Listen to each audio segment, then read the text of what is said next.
Somewhere in these waters lies the answer to one of the world's most deadly mysteries. In the last 100 years, 1,000 ships and countless lives have been lost within the Bermuda Triangle. Now, with state-of-the-art technology, we're going to explore the powerful, some would say evil forces at work out here.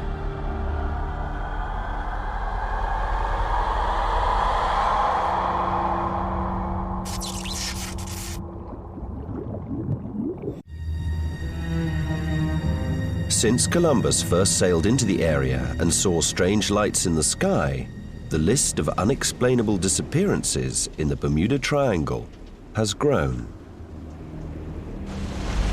Thousands of ships and planes have simply vanished without a trace. No warning, no distress calls, no wreckage, nothing. Legend has it that the triangle covers the seas between Bermuda to Miami down to Puerto Rico, 1.5 million square miles of treacherous water. Hurricanes, intense storms, and rough seas are the main killers out here. The weather can change from benign to deadly in a matter of minutes.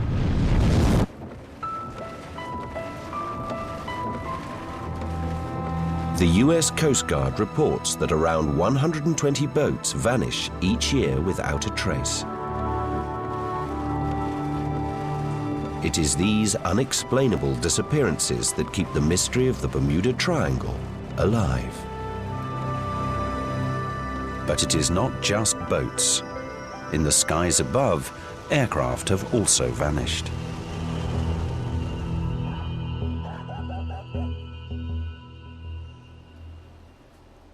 Richard Weiner has written many best-selling books about these strange disappearances.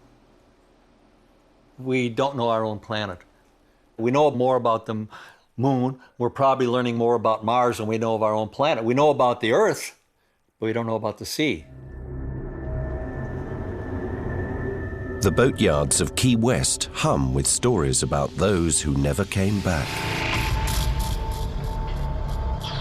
Stories of giant sea monsters, cosmic time warps, spinning compasses, and holes in the ocean that swallowed ships have echoed throughout the world. Yet the disappearances continue.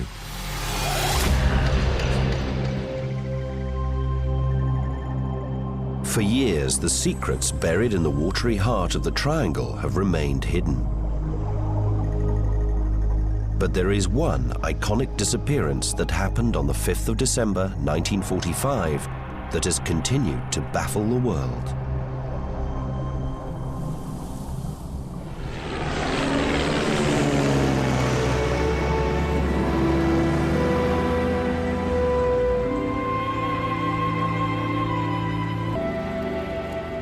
Six months after the end of World War II, Naval Air Station Fort Lauderdale on the east coast of Florida was still busy.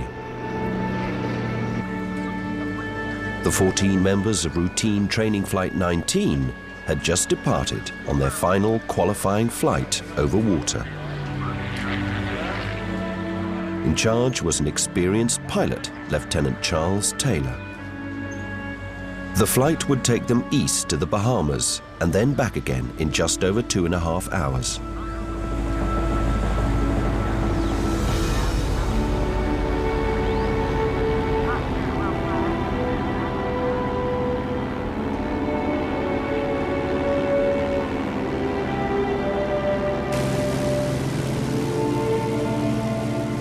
What follows is based entirely on the original radio transcripts. FT-28 Tabasi. You seem to be taking us off the assigned navigational course. Over. Negative, Lieutenant Taylor. According to my compass, I am on the correct course. Ensign Bassi, we are not on the planned route. I'll assume lead and correct our position. Over. Roger, Lieutenant.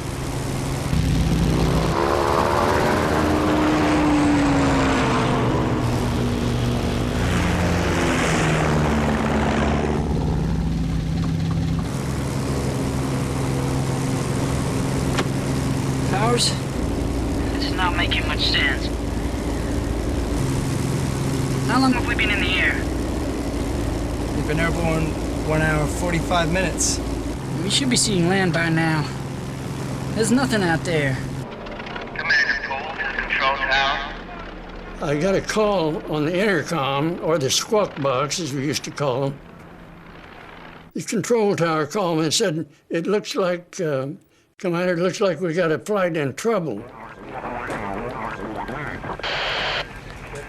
Roger that, over. So what exactly is going on out there? Sir. Foxterre 2-8, this is Fort Lauderdale. What is your current position, over? Fort Lauderdale Tower. We're unable to confirm our current position, over. FT-28, FT-28, you just need to head due west. Due west. Do you read? Roger that.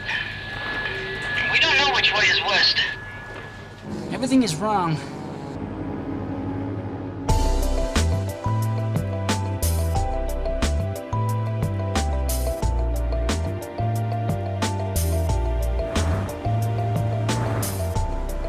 Now, 60 years later, the file on Flight 19 is about to be reopened.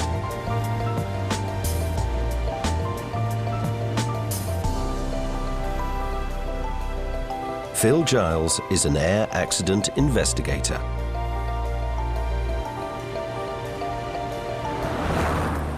Advancements in aviation theory should help him determine what happened, where, and why. It's fascinating that you can still look at something which happened that long ago and put a new light on it. You can probably read things in the evidence which an inquiry would not read. And to cut into that is quite rewarding. A few miles south of Fort Lauderdale at Port Everglades Communications Center, radioman second class Melvin Baker began to pick up signals that a flight was in trouble.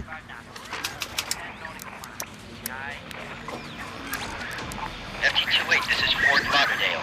Can you now confirm your position? Fort Lauderdale, this is FT-28. We now have land in sight. Looks like the winds have blown us over the Florida Keys, but I'm not sure how far down. And I'm not sure how to get to Fort Lauderdale from my current position. Over. If you're in the Keys, then put the sun on your port wing and fly north up the coast until you get to Miami. Fort Lauderdale is 20 miles further on. Roger that.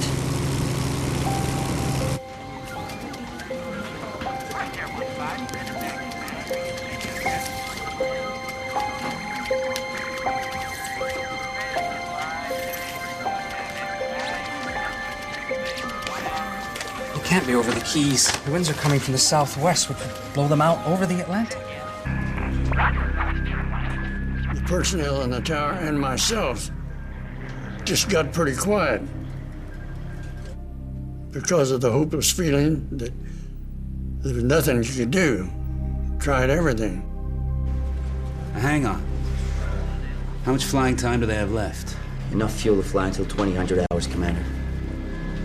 Gives us 3 hours to get them back.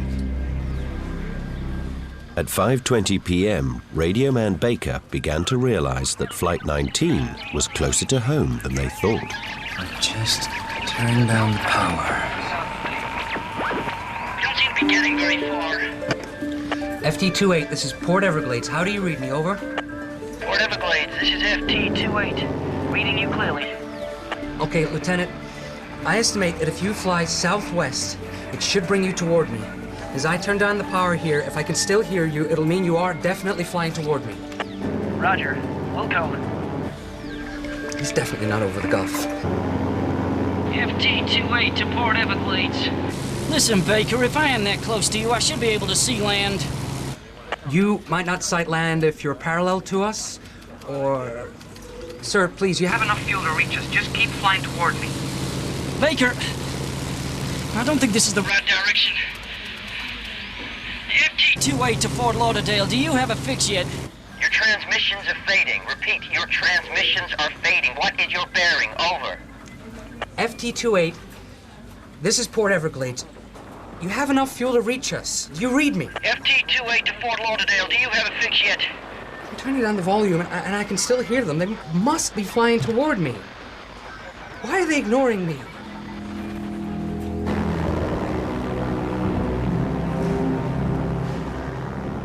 Taylor. Maybe we should fly 270 degrees until we hit the beach or run out of gas. Taylor. Taylor, do you read? We didn't fly far enough east before we turned. How long have we been going in this direction? Where in the hell are we? Radio Man Baker was the last one to hear anything. Foxterre 28, this is Port Everglades. Do you read me? Over. He knew from their weakening radio signals that they were heading out to sea. This is Port Everglades, FT28. Do you read me? Over. Foxterre 28, do you read me? Over. Oh, come on. Nothing was ever heard from them again. The final twist to the mystery that night was when a Martin Mariner rescue plane set out to look for them. 27 minutes later, it too vanished into thin air.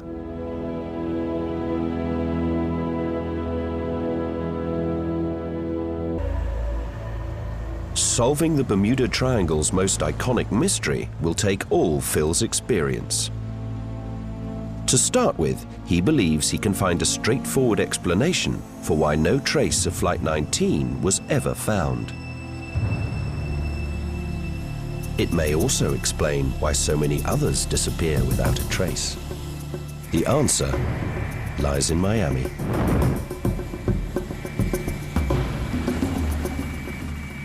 This is the headquarters of the 7th District Miami Coast Guard, the largest and busiest in the world. Phil wants to know how it's possible Flight 19 could have disappeared without a trace, why no bodies and no wreckage were ever found. Were they looking in the wrong place, or was there some other reason? Commander Camilo Bazzano may have the answers. So if you take it back to 1945, yes, we had no technology, right, probably 200 miles offshore. You had a rough sea, rain showers, completely overcast. Very difficult. Any chance of finding? Very difficult, yes. Just to give you some perspective, just of today, even if we do our search as perfectly as we possibly can in the most benign weather conditions, flat seas, no wind, perfect search conditions for the aircraft and crew, our best percentage of finding someone, what we call a probability of detection, is 78%. We're going down. Going down.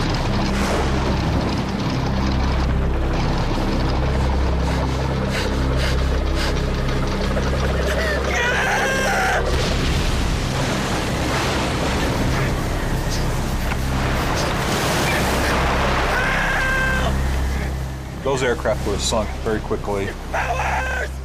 Essentially, if you're not looking in the first hour of them being reported lost and having an asset on scene, they're essentially looking for persons in the water.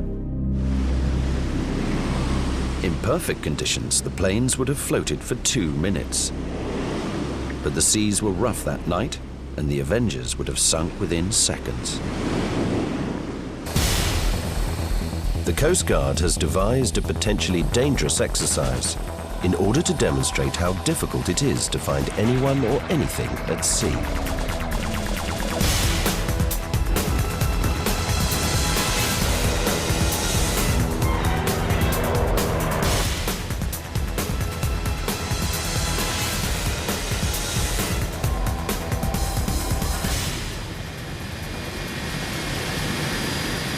Search conditions today are pretty much ideal.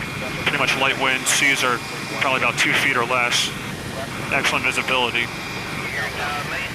A second helicopter is about to drop an experienced swimmer in the water. In a few minutes, they'll see if they can find him again.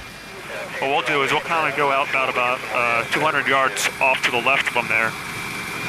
And then we'll go up and we'll see how close we have to be to actually find them.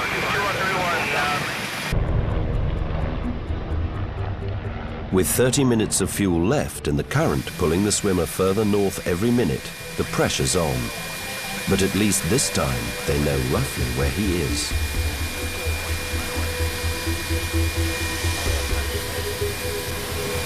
Got a swimmer inside, I believe, out there at 11 o'clock. Keep your turn in. Keep your turn in. Keep your turn in. Coming up at 12 o'clock. Roll out. You can see how the white caps breaking right around them makes them really hard to see.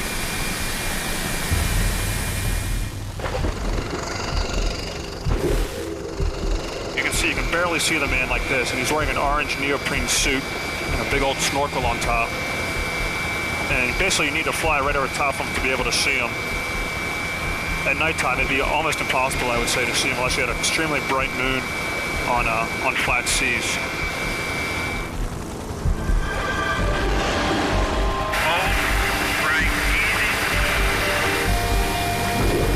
But back in 1945, the weather was bad. For 6 days, the largest air-sea rescue since the war searched in vain. Nothing was ever found. I'm not surprised they disappeared without a trace, because that does happen occasionally here for people that we try to go look for. Sometimes we don't find anybody, even to this day. But if the weather conditions were as bad as described to me, then there'd probably be very little evidence of any kind of debris field or oil slick on the surface of the water even an hour after the incident took place. So even today, the chances of finding anyone alive or any evidence of Flight 19 would be nil.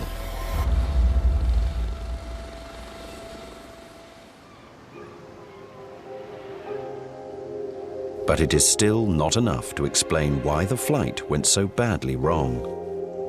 Phil is convinced there is something else. Any who know these waters believe they are the most dangerous in the world. But how do they get such a fearsome reputation? There is an old mariner's tale that describes the sea literally opening up and swallowing ships. Could there be any truth in this? The first clue emerged in 1985 when cameras captured these extraordinary pictures. An oil platform in the North Sea punctured a vast gas pocket beneath the seafloor and almost sank. Gas deposits like this exist all around the coastlines of the world. The Bermuda Triangle is no exception. Trapped in the sediment, the gas is highly volatile. An undersea earthquake or landslide could release it into the waters above. Could gas bubbles really create a hole in the ocean? Naval physicist Professor Bruce Donato has come to Florida to find out. Bruce is going to try and sink this boat in the ocean off this beach in order to simulate if ships like these can sink in a mass of gas bubbles.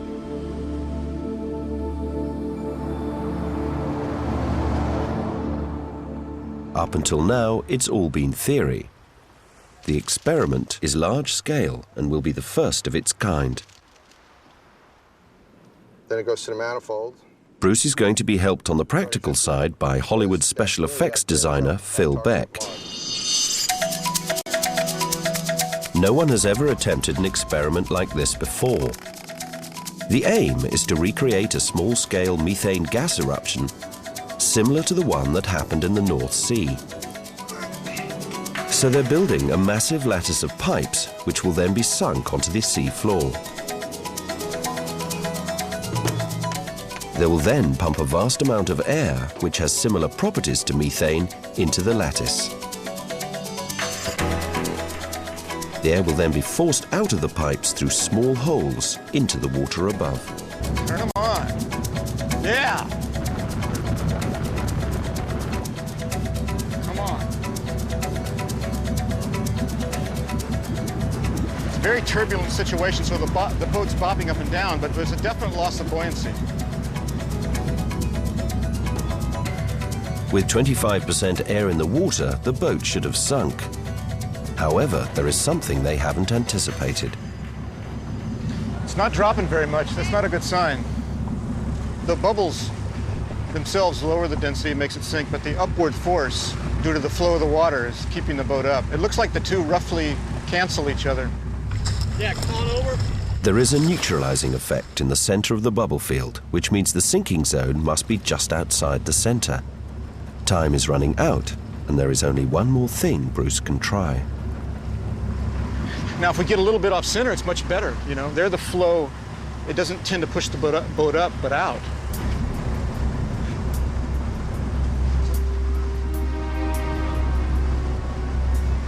See that? Instant drop. There we go. Is it going? Yeah, she's going because what's happening is the front's more buoyant than the back. Looking good. If you were a 500-foot boat and your 200-foot would have hit one of these things and your back 300-foot weren't, your boat would just snap in half and sink instantly. What's happening is the front is lifting and the stern is dropping because the front is in more dense water than the stern. 30 seconds, she's gone. It's looking real good. No, she's gone. It's She's going. gone. That's She's it. gone. Bye-bye. Bye-bye. They've done it. A gas eruption in the ocean really could sink a boat. In the triangle, gas hydrate deposits amount to more than 70 times the gas used by the entire USA in a single year. That's a lot of gas, and if any part of it erupted, it would be enough to sink a whole fleet of freighters. Therefore, it is possible that a few of the more bizarre ship disappearances in the Bermuda Triangle might have been caused by this strange natural phenomenon.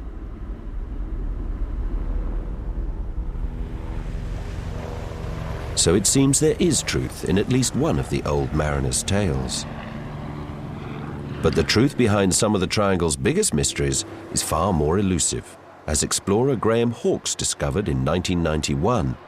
He thought he had found the remains of Flight 19. We were searching for Spanish galleons.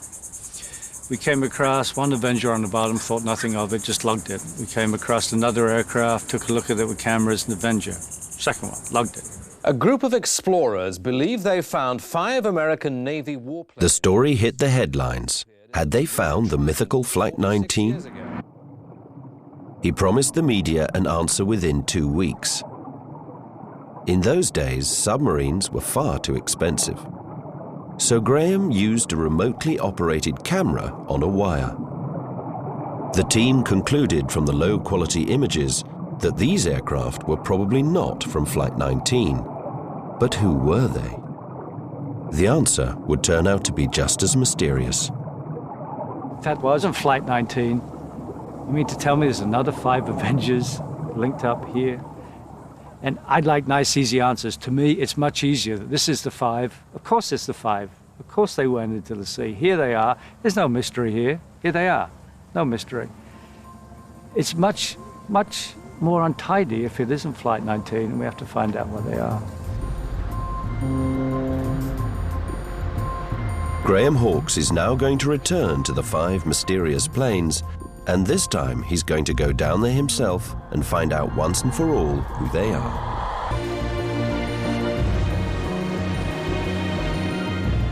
"12 miles off the coast of Fort Lauderdale, a state-of-the-art research vessel from Harbor Branch Oceanographic Institution is about to join the hunt for the lost Avengers. It's a very big ocean out here, and to find a group of 5 gaggled together like that, that's the question. What are they doing there? There's something about coming back in person.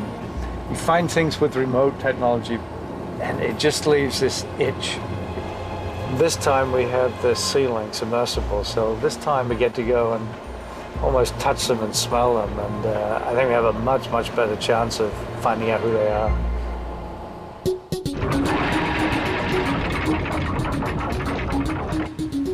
Graham has waited 12 years for this moment. Good morning. Good morning. Let's go see some airplanes. It will take 15 minutes to reach the seabed, 734 feet below the ship. In the back of the submersible is Harold Larkin, an expert on Avenger design. The trip is deeply personal to Harold because not only did he fly Avengers, but one of his relatives was on Flight 19 when it disappeared.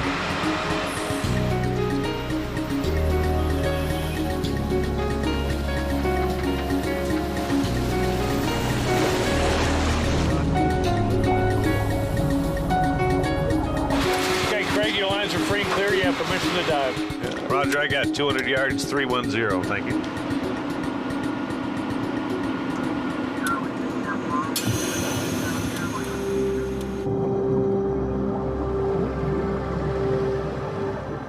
The Johnson Sea Link submersible is the perfect tool for this kind of forensic work.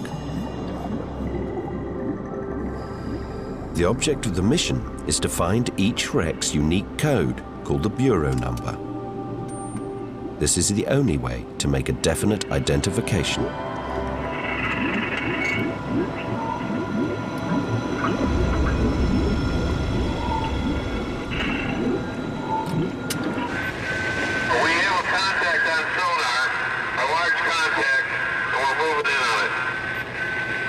I'd say the chances of 5 planes being this close together are about the same as hitting a hole in one and getting struck by lightning while having a winning lottery ticket in your pocket. They would have to go in near each other at about the same speed and the same time, or the currents around here would have spread them apart further than this, even if they were all from the same flight. So whatever happened, happened all at once to these 5 airplanes. Whoa. But there is no record in the naval archives of another flight of 5 Avengers going down at the same time in the same place. The mystery deepens. Dad, can you give us a status update? We have a plane in sight. FT-20. Could be an 8 or a 3. It looks, yeah. It's more like a 3. Yeah. Okay, busted off. Tail's gone. Okay, Hal, the fuselage is sheared off just after the trailing edge of the wing. We may never find it. The fuselage number, FT-23, means it came out of Fort Lauderdale, but it's not enough to identify the aircraft. When an Avenger was lost, the same numbers were often repainted on their replacements. The wing flaps are down, which means the plane ditched, but why may never be known. Okay. We need to move on. I hate to give up on this. It seems the Bermuda Triangle won't give up its secrets so easily.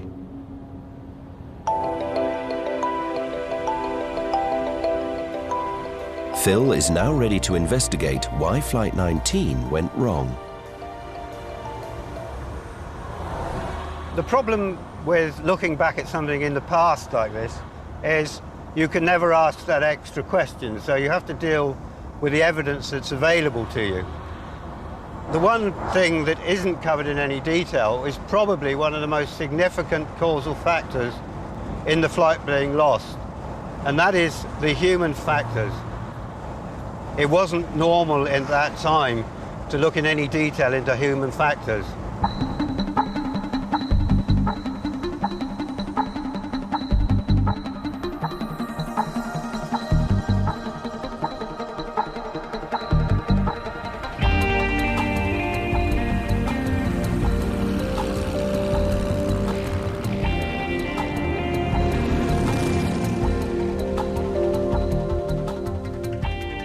Each year, around 30 light aircraft go missing within the triangle.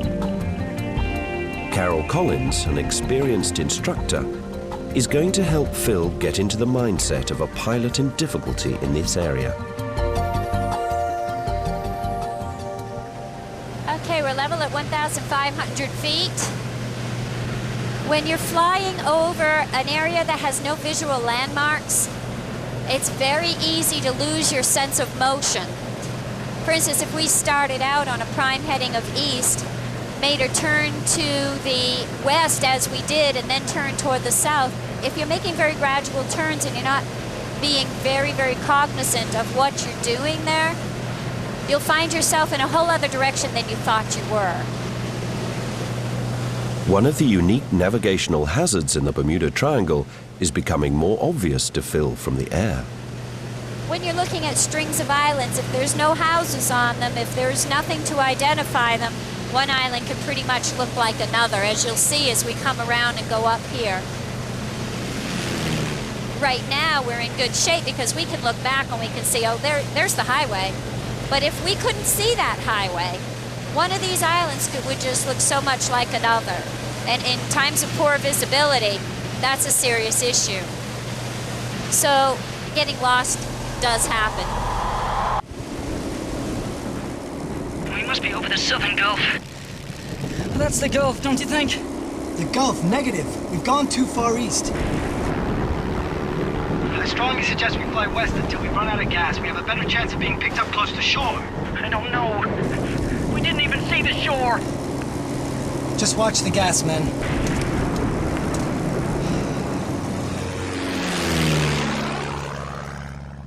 Back on the ground, Phil can now begin to understand what happened to Flight 19, where and why. Flight 19 was going to go on Navigation Plan 1, they called it. It was a basic triangle, and it started off at Fort Lauderdale Naval Air Station, and they fly an easterly track from there to these islands here, known as Hen and Chickens, where they were going to do 20 minutes low-level bombing practice. The next leg was onto a track passing over Grand Bahama Island to Great Sail Cay up in the north of the island, and then return to Fort Lauderdale. So at what point in the training leg do you think they actually went wrong? Well, I think they went wrong after the bombing run at Hen and Chickens Island. The winds were stronger than anticipated that day and pushed them northeast from their intended track. They overshot the turn north at Cistern Cay and instead made the turn at Great Abaco Island. If they had been on track, they would have expected to see Grand Bahama Island directly in front of them. If he had been on track, he would have expected to see land lying across his track, Great Bahamas at right angles. But what he's actually seeing is land paralleling his track. So it may, in his mind, think, hang on, my compass says north, but the land is to my right. It should be in front of me. Therefore, my compass is reading wrongly. And I think what they've done then is they've carried on until they've come to the northern part of this island. Then they've seen this small run of islands going up here in a northwesterly direction. They've followed that when they're saying, we think we're over the Keys. Looks like the winds have blown us over the Florida Keys, but I'm not sure how far down. And I don't know how to get to Fort Lauderdale from our current position, over. It was at this point that Commander Poole had become concerned. Taylor was flying over a small string of islands north of Great Abaco. He mistook them for the similar-looking islands in the Florida Keys, over 200 miles away. This extraordinary error means Taylor has put himself over the Gulf of Mexico on the opposite side of Florida. So all the headings he flies thereafter are taken on the premise that he is over here in the Gulf of Mexico rather than over here in the North Atlantic. So they are virtually the opposite to the headings that you would need to fly. So he's actually trying to get back to mainland Florida and flying himself further out to sea in the Atlantic Ocean. That is it. Simply, he's heading for the wrong part of the coast. At 734 feet down, Graham Hawkes has found the fifth and final wreck. Oh, there we go. Here we got it. Will this ghostly Avenger be able to tell them its story?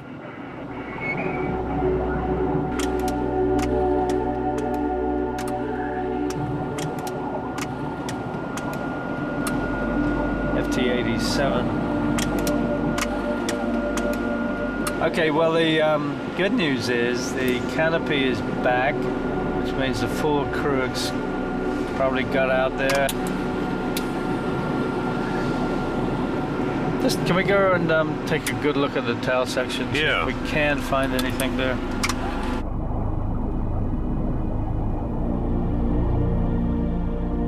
The wreck is in good condition, but like the others, it is missing its tail.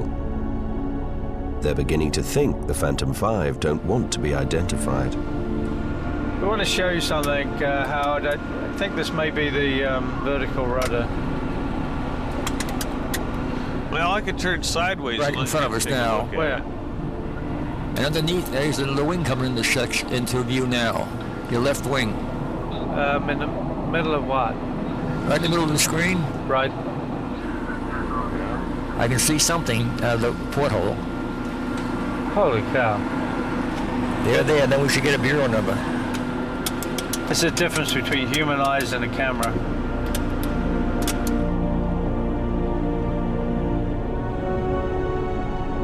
At last, NAV 23990. This is the bureau number, unique to each aircraft. It will tell Graham how it came to be here.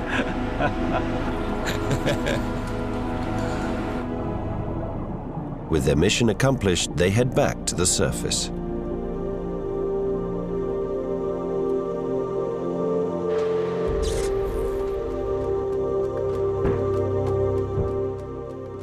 It's the 4th of July, and while Florida celebrates, Graham is already tucked into the naval accident reports. It's the moment he's waited for 12 years.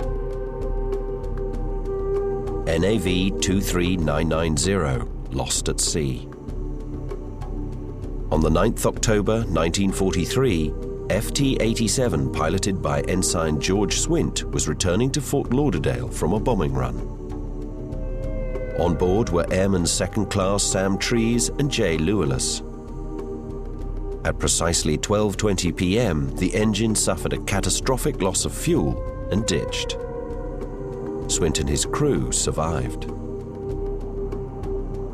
FT-87 lost for 60 years.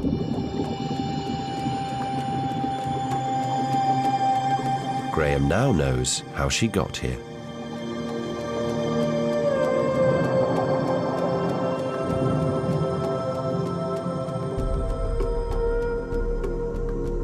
Of the remaining 4 wrecks, 1 is missing its tail section.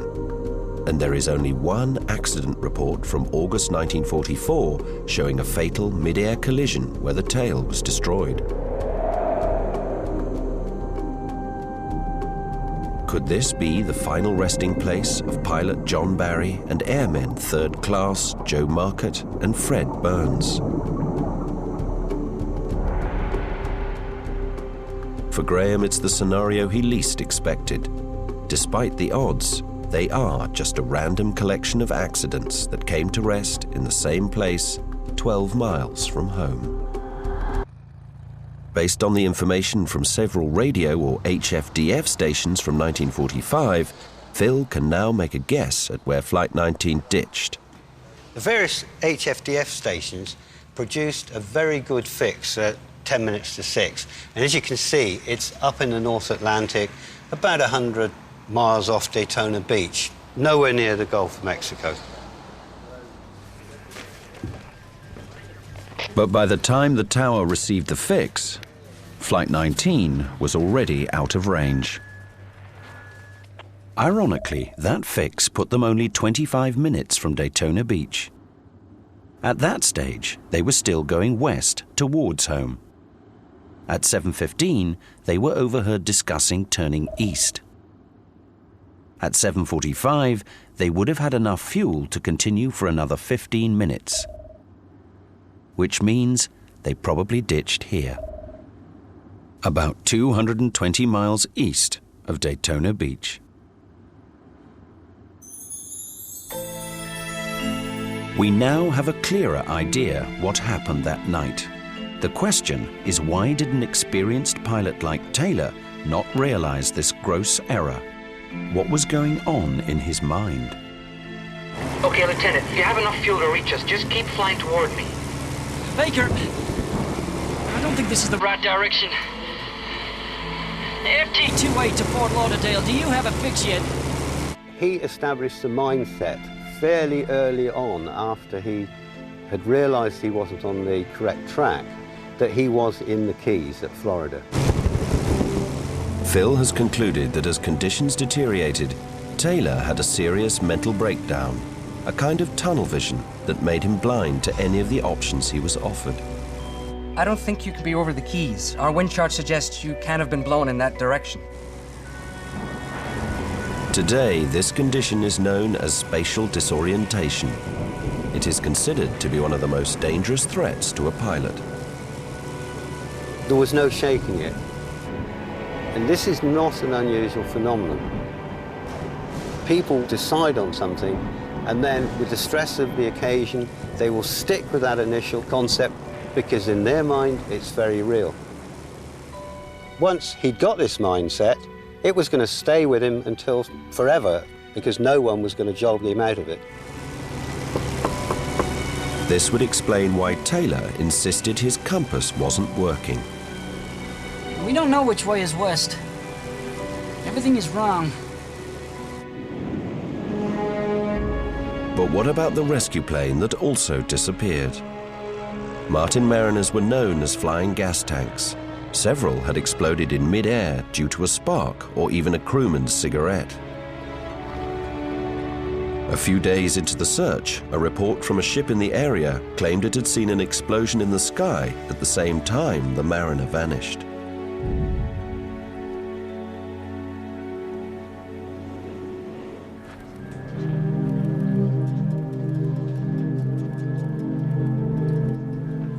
I felt hopeless because there's nothing more you can do. The worst night I ever had in my life.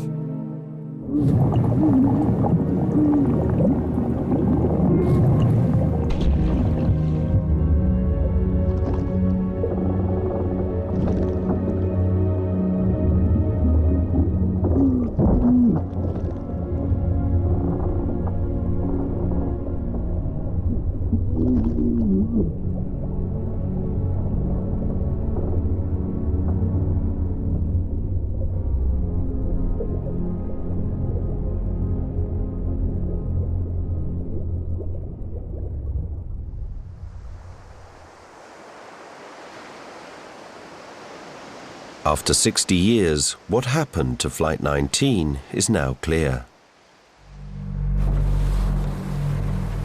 And like so many mysteries, there is always a rational explanation available, if you choose to believe it. People love a mystery. They want a mystery. No matter what it is, they want their mystery. Which is why the Bermuda Triangle will remain the most romantic of all the ocean's great myths.